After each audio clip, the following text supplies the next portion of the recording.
We're live, folks. Keep America Great 2020. That's the vision. The vision 2020. That's our vision. I just made that up. May not drive a big, long Cadillac. That's right, folks.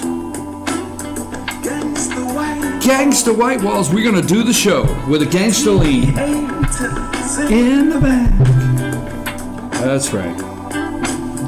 You may not have a car at all. Are we live? Just remember, brothers and sisters, we can still stay. I got to get ready. Just be thankful for what you've got, man. Come on. Just be thankful. That's where we're going wrong. I'm your host, BKP. Good morning from the office. North Georgia's only live online morning show. Is the hat working, Amanda? Is it working? I mean, are you? Is it? I mean, what do you think? Is it working? I mean, I think it keep America great again. Or Keep America Great 2020. That's the vision. Like, that's a pun, but that's pretty cool, isn't it? Right? The vision. 2020 vision. We have 2020 vision right here on this show. Because we, the FYN people, TV, Good Morning from the Office people, we, the Good Morning from the Office people, actually look for real news.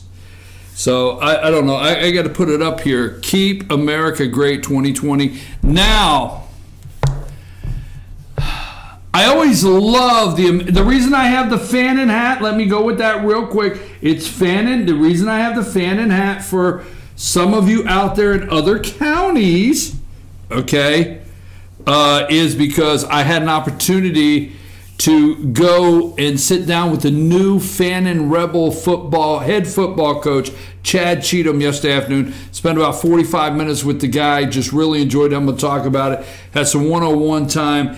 Coach Cheatham, his wife, Luther from Team FYN Sports, myself, and I forget the other guys. They were just a real great time that we spent directly with the coach yesterday. I am excited about what's coming up in Fannin Rebel football's history. So we'll talk about that a little later in the show. Also, it's Thursday. Now, well, we better tell people. This morning I dropped my glasses. I almost broke my glasses. My glasses almost got broke this morning. And I do not have the money to get another pair of glasses, and God knows I can't find them as they are, right? Already I can't find them. All right, jumbling up here. Let's tell people you can call the show, you can text the show, 706-889-9700. If you ever want to be a guest on the show, you text that number right there. Our producer will get in touch with you and see, what you want to talk about. You can get involved in the conversation or just send us a text. Live text on the show, and chief at fetchernews.com. Also, follow us on Twitter at FetcherNews, at FYNTV. Follow us there, and go to our YouTube channel, FYNTV, Fetch Your News YouTube channel. Hit subscribe, and anytime we're doing a live broadcast,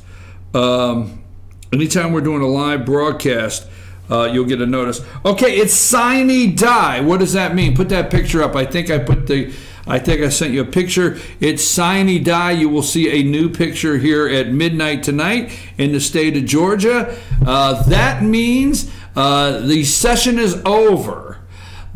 All the damage now. That's my little joke, okay? Because there's so many bills down there that you wanted on the floor. The 2018 Georgia State legislative session ends at midnight tonight. It has to be done. It has to be passed. It has to be on the floor. It has to be passed. Anything that was sent from the House to the Senate. The Senate has to approve. Anything sent from the Senate to the House has to approve. It's sine die, meaning there's no future date. It's over. It's done at midnight. So if you were pushing for a bill to be on the floor voted during this session, or you were concerned on how a vote would how a bill would be voted on, today is it. 2018 Georgia legislative session ends today. What's that mean? Good news for all of you out there.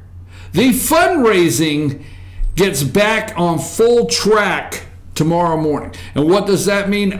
If you are a member of the Georgia legislature in any way whatsoever, okay, you are not allowed to fundraise during session. When session is in, Georgia lawmakers cannot fundraise. That's why before session started, there was a major push to get you to give them money, send them money to help them become the next something, all right?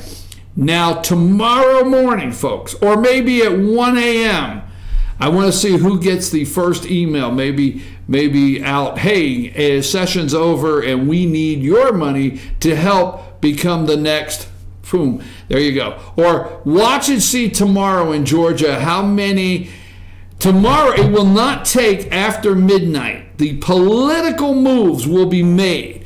You will see the candidates, whether it's in for Georgia governor, for the Secretary of State, Lieutenant Governor, you will start seeing the candidates immediately discuss the bills they got on the floor, the bills they got passed in the House, but the Senate wouldn't move on, the bills that the Senate passed and the House wouldn't move on, or the bills that did pass in both houses that they authored or co-sponsored or supported, or the bills that should have been brought to the floor and never saw the light of day. Watch, folks. Tomorrow is email junk mail day around Georgia. Get ready. Okay, so that's it. Sine die today. Now, we are going to have a guest with us at 9 o'clock this morning for a couple minutes just to talk about the upcoming debate, governor's debate.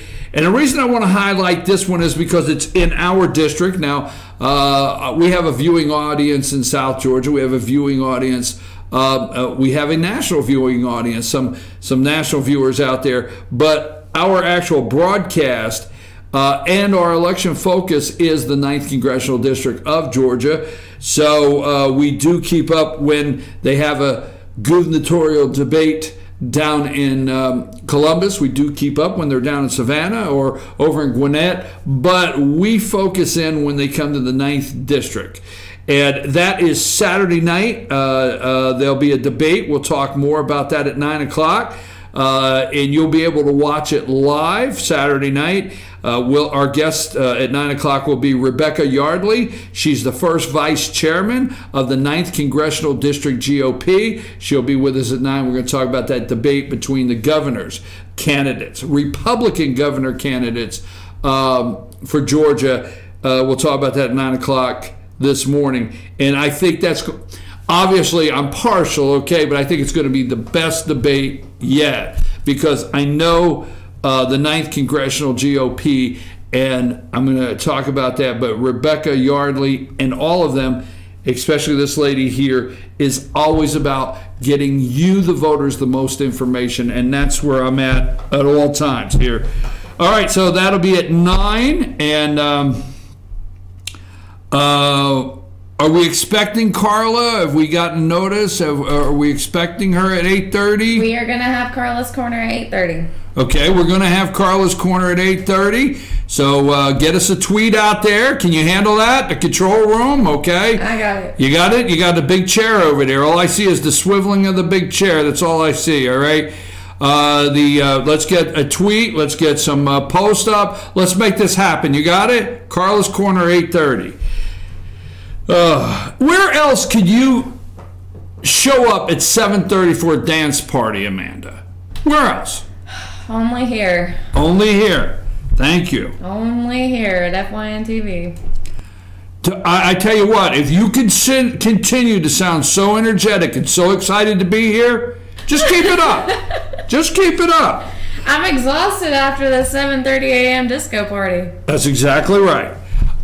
Folks, okay, now, before we get to 8:30, let me run over a couple things.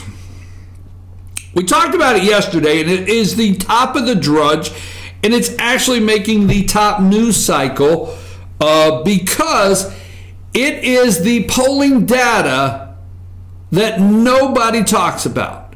And let me explain.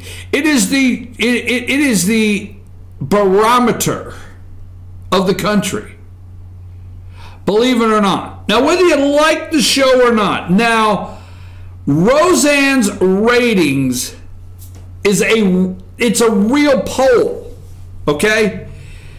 Roseanne's revival show. Now we're not going to stay on this and, like, oh my God, I don't believe I tuned in for you to talk about that again. No, but it's at the top of the Drudge again this morning, and it's all over the media. Roseanne, boom, stuns Hollywood. Prompts soul searching, okay? This is why they lost Michigan, not Russian bots. These people here, the Connors, this is why they lost Wisconsin, is the real people out in the middle. And I'm telling you, this exploded in the ratings, okay? Trump's approval ratings are at 45%. So if you add the 6, 7, or 8% that will not answer the poll or don't want to say anything, Trump's over 50% approval, all right? And Roseanne, the boom in this show, in the ratings, just through the roof. Roseanne, boom, stuns Hollywood. I'm just telling you, that is the polling data I have told you about for a year or 14 months with President Donald Trump. And just be thankful that you have a president that's paying attention. Now, this morning, I go on the internet, right? I get up, so I watch the news at 4 a.m. I watched the news last night at 6. I watched a couple more episodes of Entourage. Then I watched the news, all right? There may have been a cheap cigar involved because the weather was nice on the porch, all right? And then I have to go to the evil ones at 6 a.m. And at 6 a.m., MSNBC Good Morning Joe continued the storm warning, okay? And how Stormy Daniels, this is what they call news, all right? How Stormy Daniels, attorney, wants to depose the President of the United States and Michael Cohen, his attorney, okay? This is top news, even at 7, okay? How the doctor is in, all right, and we're going to talk about that a little later. Dr. Ronny Jackson, you got his picture? And how Dr. Ronny Jackson, actually, who is it, is out.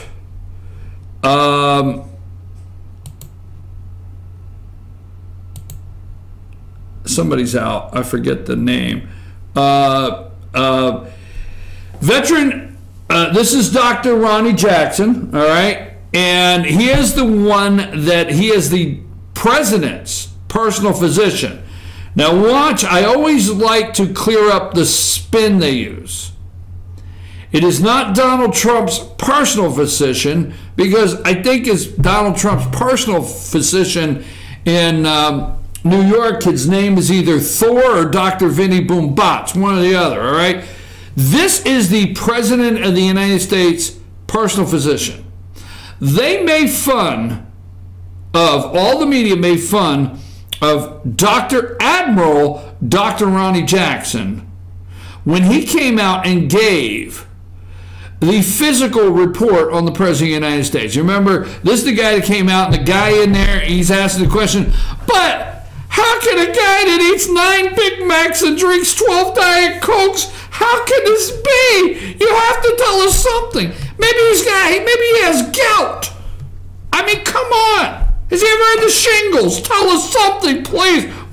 No. The guy's cognitive functions are there. Nice guy.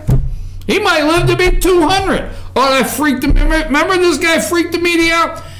They're not discussing this morning again. Now, MSNBC is talking about flattery. His flattery of the president got him the job. I don't think so. Okay? He is a professional. Admiral Dr. Ronny Jackson. Now, this morning, they went on and on about this guy, tearing him down. All right? He is your new, and let's tell you who he is, Veterans Affairs Secretary. He is appointed Veterans Affairs Secretary, but they leave it there and they don't say that this guy was at that time President Obama's. I think he's been the official president's personal physician all the way back with George W. Bush. I think he gave George W. Bush his physicals. I know he gave Barack Obama his physicals, and he's still there. It's not a partisan position. It is the personal president, not Donald Trump, president's physician right there. It's a top guy. Now, he came out, he did Obama's physicals, all right? But they tearing him down. Now, Veterans Affairs Secretary David Shulkin, put him up, okay? David Shulkin, he has been released, moved out of the way, all right? President Trump fired Veterans Affairs Secretary David Shulkin on Wednesday and nominated his personal physician to replace him. Dr. Ronny Jackson, a Navy Rear Admiral, was a surprise choice to take over Shulkin, an Obama appointee. See, Dr. Ronny Jackson was appointed by Obama, so I guess I got George W. Bush wrong, maybe? I don't know. Oh, no. My apologies. I got that wrong. Shulkin, an Obama appointee. Shulkin's out. I almost blew that because I was thinking, whoa, wait a minute. This is another Obama appointee that's out. Gone. He's out. And he's being replaced by Dr. Ronny Jackson. Admiral Jackson is highly trained and qualified and has served and as a service member himself has seen firsthand and tremendous sacrifice our veterans make. He understands the veterans and appreciates it, okay? So this is a position that Obama put this guy in place. Trump gave him a chance. Boom, he's gone. Dr. Ronny Jackson is in. Put that up, okay? Because I got to move on because there's a reason. I'm going. This is what they went on all morning long of how this guy flattered the president. That's why he got the job. Now the third top story for the media you're hearing today, CNN, MSNBC, ABC, Morning Joe, is that the president may have asked about a possible pardon for 2 people. And the Mueller investigation continues as a bombshell where the president of the United States may have asked. That may have obstructed justice. What he could do concerning pardoning Flynn. Now, this is some of the top news, okay? Even going as far as Trump is now a Rod Blagojevich. Remember, Rob Blagojevich, which is in prison, I think, today, former governor of Illinois, was trying to sell Barack Obama's Senate seat to the highest bidder. The pardons. It obviously doesn't look good. This is what they're saying. Okay? What did the president know and when did he know it? That's what's important here. That's what's important here. Comey's going on CNN to do a town hall. Former FBI Director James Comey's going on CNN to do a town hall. Really? Let me tell you something. For all the attempts the president made, okay, to stop Stormy Daniels from doing 60 Minutes, I really think there's something wrong here legally, or there's something wrong with this guy as an open investigation. If James Comey wants to go on his book deal, and he has sold a book, the former FBI director, which we know the Inspector General has opened an investigation to the Department of Justice, and the FBI on how they used and obtained the FISA warrant with the dossier. We know the Inspector General has opened that investigation this morning, okay? That was never in. It was more important to talk about Donald Trump picking a guy he likes for Veterans Affairs. More important to talk about James Comey going on CNN Town Hall. More important to talk about that Donald Trump may have brought up, hey, what is my pardon powers of pardon here, and it doesn't look good, and that can make him like a Rob Blagojevich, all right? How could Comey go on a show, or even talk about going on a show, with an open investigation that is surrounding him in the agency he used to be the director of as a part of the deep state? How can you do this? I mean, I'm at a loss on how they're doing. So, here's what I thought. I thought, well, wait a minute. What about the real news of the day? I mean, I'm for sure within an hour, and then at the top of the 7 o'clock hour, I even watched MSNBC in the 7 o'clock, because I'm for sure they're going to discuss how. Maybe they don't want to discuss it because the failed policy for 24 years is failed deep state policy with North Korea. Maybe they don't. I'm thinking sooner or later they're going to discuss, okay, that Kim Jong-un took a visit to China. Maybe they're going to discuss that, okay? Maybe they're going to discuss the North Korean dictator Kim Jong-un agrees to meet South Korean president at a summit on April 27th. Maybe they're going to talk about that. That's big news, okay? Big news.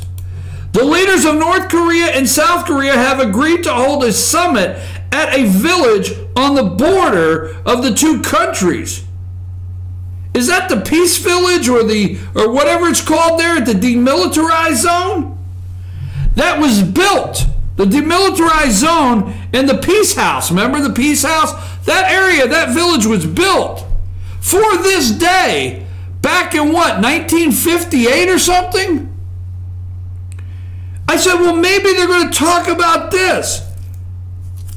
On the border between the two countries on the 27th.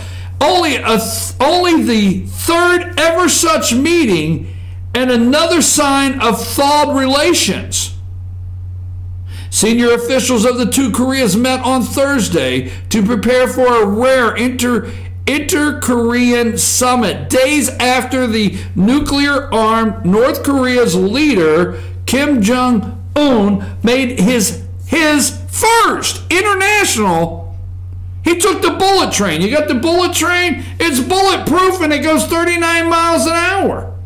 So his very first trip since becoming dictator, okay, out of the country to China, okay? So Kim Jong-un made his international debut with a surprise trip to China on the bullet train at 39 miles. Now he's going to South Korea. See, he didn't do that When Madeleine Albright went over there with Bill Clinton, and Bill Clinton made a claim, Bill Clinton made a claim of the successful denuclearizing agreement with his dad. See, but Kim went to China, now he's going to meet with South Korea. And then he's going to meet with Donald Trump. How come none of that made it into the first hour? None. Second, Theresa May called yesterday, Prime Minister of Britain. Mr. President, yeah, Prime Minister of Britain's on the phone, Theresa May, wants to speak to you. What she want? I don't know. She just asked if you were here. Okay, put her through. Hey, how are you? You doing good over there?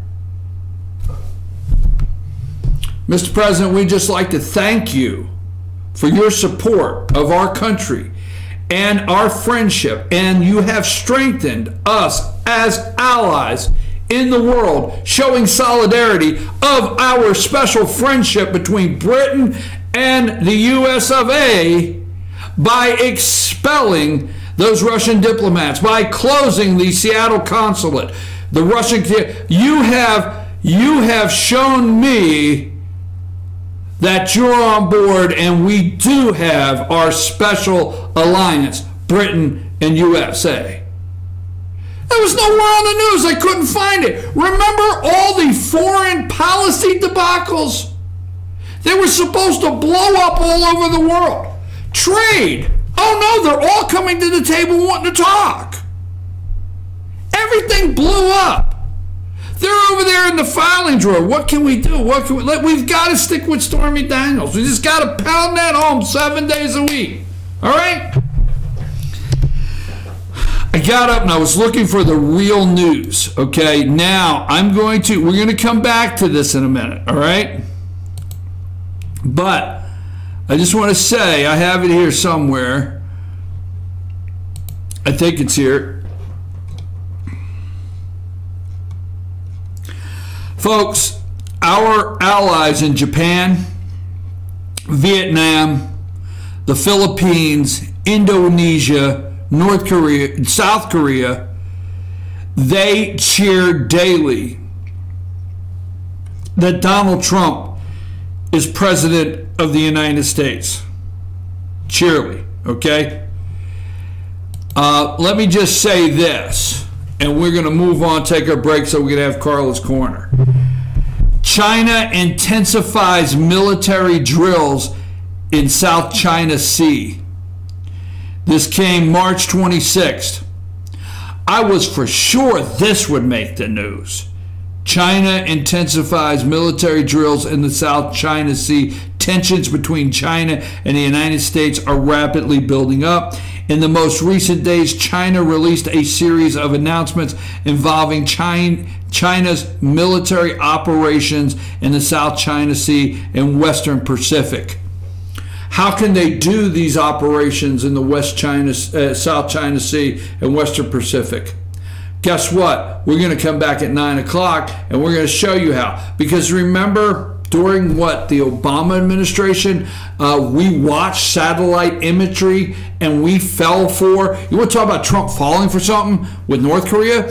Remember, China told everybody in the South China Sea, that Asian peninsula area, that we're just building islands, man-made islands, so we can send our people there for palm trees and little fruity drinks with umbrellas. They're going to be vacation islands.